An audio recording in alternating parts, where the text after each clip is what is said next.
there. You're welcome to MUMZIBAH Talks. This is my podcast where we talk about family issues and problems and see possible solution and hacks on how to solve those problems. So if this is your first time of listening to my podcast, MUMZIBAH Talks, please quickly press on the subscribe button so you become a subscriber and so you can listen to more interesting and educative lessons on family life. Thank you so much. So today I'll be talking about the topic ultimate tips on how to fine-tune a child who dislikes schooling environment. Ultimate tips on how to fine-tune a child who dislike schooling environment.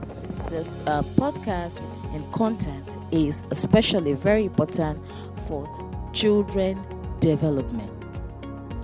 This content is basically for any parent out there, new parent out there, aspiring parent, guardians, school tutors, and teachers. Most kids normally don't want to have anything to do with school settings.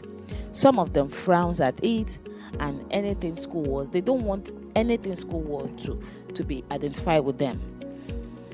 Don't be disturbed anymore. You will learn better approach for such situation through this podcast.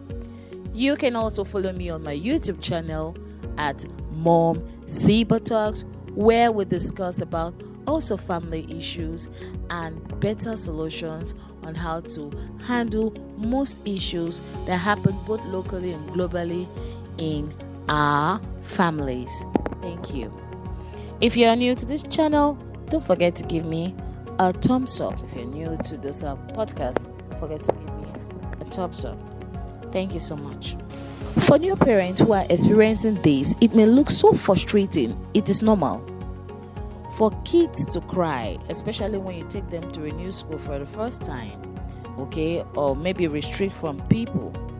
When that child, when you leave that child in that school, they start to restrict from people, But when this is persistent, when it continues for weeks, after some months, many months, even a year, you still see that child being restricted, restricted from people, okay?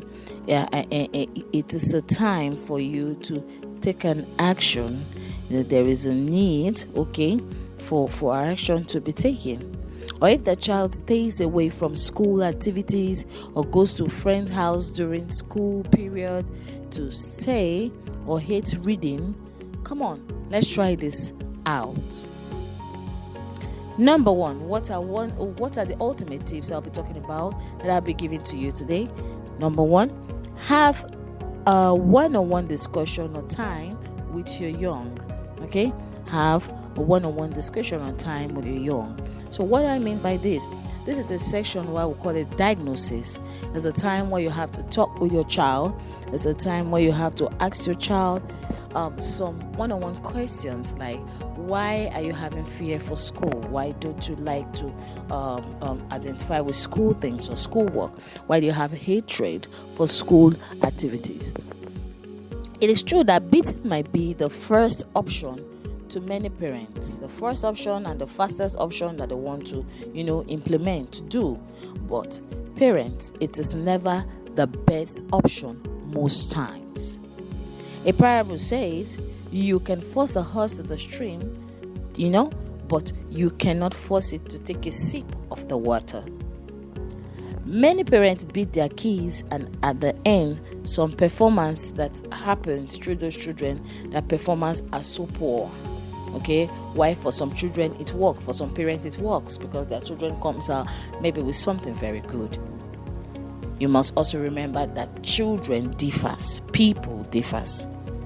Through this discussion, you'll be able to know, or through this topic, you'll be able to know their problems. Okay, the discussion you have with your children, you'll be able to know their problems, the challenges which they're having with going into a school environment, and then you'll be able to attack those challenges and get positive results. Number two that I'll be talking about is tell them the good times you had during your school days and your strengths. Okay? your achievements during school times, your positions, what's the things that, the things that came out, the better things you achieved through schooling. So share with them, discuss with them, take a time to discuss it with them. When you're driving them to school, always bring up such topics, discuss it with them in a lovely manner, okay? Keep on sharing it with them, all right? This will make them to see good reason with you as a parent and be open-minded to schoolwork. Number 3 is know the best format at which they love to learn and apply it. Know the best format at which your children love to learn, how they learn, okay, the way they love to learn, and you also will know how to apply it to them. It helps, okay? This is one of the best methods I tell people about, and it works very, very well. It worked for me. You see, most children, they love learning through visuals. Some they learn best through audios, while some they learn through in a playful environment. Some they learn in an area where there are music, okay, here and there, okay. So some they also learn under strict tutoring. If the aunties or the lecturers are not strict, they won't want to have anything to do with that school. They won't want to have anything to do with that lesson. So they don't want to know anything about it. So converse with your children. Know the best format through which they assimilate best, through which they understand and love to, to study best. How know this and know how to apply it to them. It will help your kids. It will help them very well to learn fast and even better. Number 4 is get them what they love most on their way to school. A famous parent will say that it's as if you are pampering the child and you are taking it too far. You must not give the children everything they want. You're not giving to them everything they want, okay? You are just laying a coop, okay?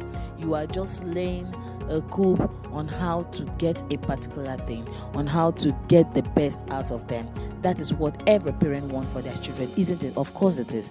So you get them what they want on their way to school. Some children will tell you they need snacks, the things that they love very well. So I might not voice it out.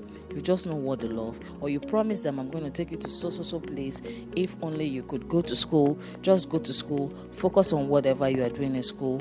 Make sure you come out very well. I promise you I'm going to do this for you.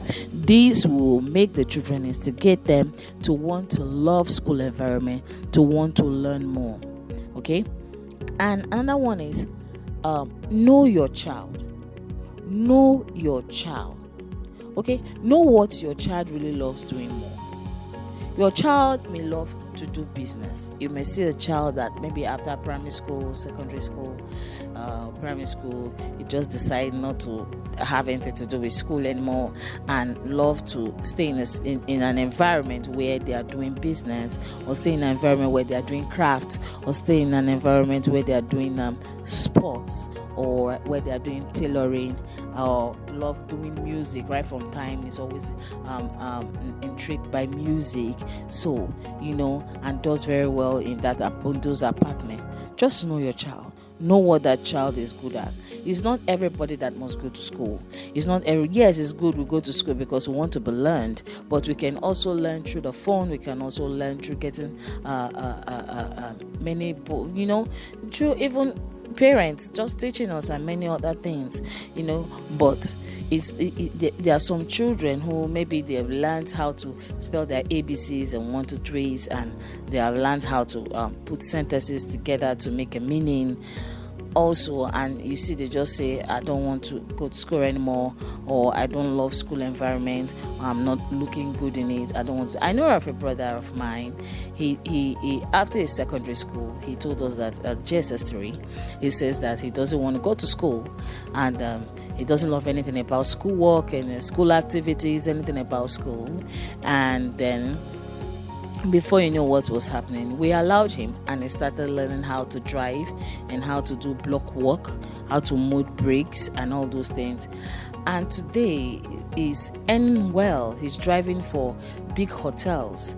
He's earning very well. So you don't have to force children to do things that you feel is best for them. When you feel most time they know what is good and what is bad, and you see all of a sudden they feel that they don't want to identify themselves with school things anymore, they don't love it, they can't do well at it. It's not a time for you to feel that they are ashamed or burden to that family, but it's a time for you to know them, ask them where their strength is, or watch them over time and know where their strength is, and encourage them in that strength.